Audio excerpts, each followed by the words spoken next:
Hi friends, welcome to history classes. Friends, जो मेरा NET exam से रिलेटेड हिस्ट्री का चैनल है, अपने इस चैनल पर हम नेट एग्जाम के सिलेबस के अकॉर्डिंग ही प्रिपरेशन कर रहे हैं। तो ओवरऑल फ्रेंड्स, मैंने आपको कंसेप्ट बहुत सारे प्रोवाइड करवाए हुए हैं, जैसे कि एमसीक्यू सीरीज चल रही है मिडीवल मॉडर्न में से और एशियन में से। ये तीनों में से ही मेरी कंटिन्यू चलेगी एमसीक्यू सीरीज़, तो देखिएगा ज़रूर। और इन फ्यूचर में आपको और भी डिटेल्स में जो टॉपिक हैं वो भी हम स्टार्ट करेंगे। तो इसके लिए आपको मेरे चैनल को सब्सक्राइब करना होगा, बेल आइकन को तो ज़रूर दबा लेना, क्योंकि आपको नोटिफिकेशन भी मिलता रहेगा और आप टाइम पर अब मेरी लेसन्स देकर अपनी प्रिपरेशन और भी अच्छी तरह से कर सकते हो। इसके अलावा फ्रेंड्स, मैं अनअकैडमी पर एजुकेटर हूँ, वहाँ पर जाकर ही आप मेरे जो कोर्सेज फ्री ऑफ कॉस्ट देख सकते हो और अपना नेट जेआरएफ डेफिनेटली आप क्लियर कर सकते हो। तो देखिएगा ज़रूर और अपने फ्रेंड्स को भी बताइएगा ज़रूर।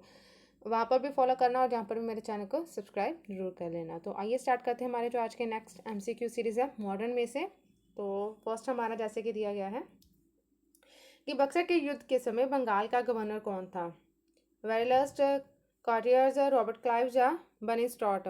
तो हमारा जो राइट आंसर दिया गया है कि बक्सर के युद्ध के समय बंगाल का जो गवर्नर था वो बनी स्टॉट था। तो ऑप्शन है हमारा बी राइट आंसर। नेक्स्ट है, किसने अली वर्दी को बंगाल के सिंहासन पर बिठाया था? सिराजुद्दौला ने, मुर्शद कुली खान ने, सुजाउद्दौला या सुल्तान शुजा ने। तो इसका राइट आंसर है मुर्शद कुली खान ने ही अली वर्दी खान को बंगाल के सिंहासन पर बिठाया था। तो ऑप्शन होता है हमारा बी राइट आंसर। नेक्स्ट है, बंगाल में फ्रांसीसी कोरिया कहाँ थी? कोठियाँ, जहाँ पर आना है फ्रांसीसी कोठियाँ, तो कहाँ पर थी? चिंसूर में, मुर्शिदाबाद में, चंद्रनगर में, जहांगीर में। तो बंगाल में जो फ्रांसीसी कोठियाँ थी वो उस टाइम पर थी चंद्रनगर में। तो ऑप्शन है हमारा सी राइट आंसर। नेक्स्ट है, सिराजुद्दौला द्वारा फोर्ट विलियम पर कब्जा कब किया गया था? 1756, 1755, 1754 या 1757 में। तो सिराजुद्दौला द्वारा फोर्ट विलियम पर कब्जा किया गया था 1756 में ही। ऑप्शन होता है ए राइट आंसर। नेक्स्ट है, मुर्शद कुली खां अपनी राजधानी ढाका से कहाँ ले गया था? कासिम बाजार, मुंगेर, मुर्शिदाबाद या गौर।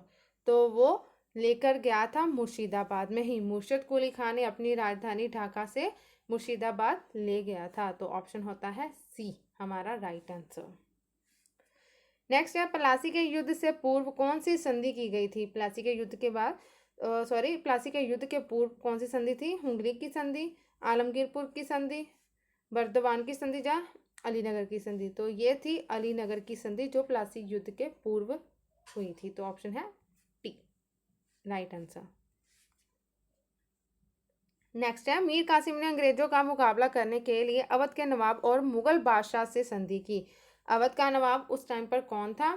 नजीबुद्दौला, अजीजुद्दीन, सिजाउद्दौला या गाजीउद्दीन। तो उस टाइम पर जो नवाब था वो अवध का जो नवाब उस टाइम पर सुजाउद्दौला था, जब मीर कासिम ने अंग्रेजों का मुकाबला करने के लिए अवध के नवाब मुगल बादशाह से संधि की थी। तो ऑप्शन है सी राइट आंसर। नेक्स्ट है, बंगाल में अकाल कब फैला?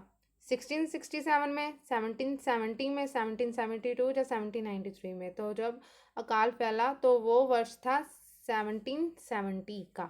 तो ऑप्शन है बी राइट आंसर। नेक्स्ट है कि किस मराठा सरदार को अली वर्दी खान ने उड़ीसा के एक हिस्से का भूमि कर सौंप दिया था? वो मराठा सरदार कौन था? रघुजी भोसले था, त्रिभंकराव धबाड़े या रौनोजी सिंधिया या मलराव राव होलकर। तो उस टाइम पर वो थे रघुजी भोसले थे।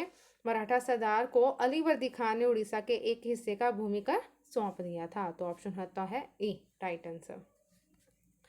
नेक्स्ट है, किसके अंतर्गत बंगाल स्वतंत्र हुआ था? अली वर्दी खां, मुर्शद कुली खां, सुल्तान सुजाऊ या सिराजुद्दौला।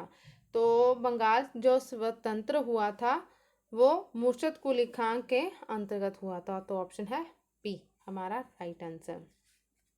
नेक्स्ट है, इजरा व्यवस्था के अंतर्गत क्या आता था? जैसे कि सरकार ने कृषकों को वर्गों में विभाजित कर दिया था, किसान सीधे राज्य के प्रति उत्तरदायी थे, या कर संग्रह के लिए ठेके दिए गए, जो उपरोक्त एक भी नहीं। तो इजरार व्यवस्था जो अंतर्गत था वो है कर संग्रह के लिए ठेके दिए गए थे, कर इकट्ठा करने के लिए जो ठेके दिए गए थे वो, जो इजहार व्यवस्था से संबंधित थे। तो ऑप्शन है हमारा सी राइट आंसर। नेक्स्ट दिया गया है सूची 1 को सूची 2 के साथ सुमेलित करना है। तो इसमें जो सूची सही में सुमेलित दी गई है वही आपको सीधा सीधा आंसर बताती हूँ। तो सही में जो सूची मिलान दिया गया है वो है ऑप्शन हमारा ए। क्या है? Option A. जैसे कि मुर्शद कुली खां, ये कर प्रशासन से संबंधित था। अली वर्दी खां, मराठा आक्रमण, इसने मराठों पर आक्रमण किया था।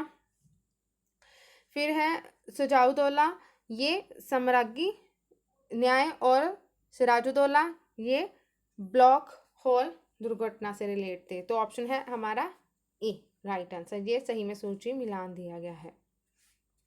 नेक्स्ट है शहाबुद्दीन खां किसका उत्तराधिकारी था? अली वर्दी खां का, सरफराज, सादत खां, या इनमें से कोई भी नहीं। तो शहाबुद्दीन खां किसका उत्तराधिकारी था? वो सरफराज का था। तो ऑप्शन है बी हमारा राइट आंसर।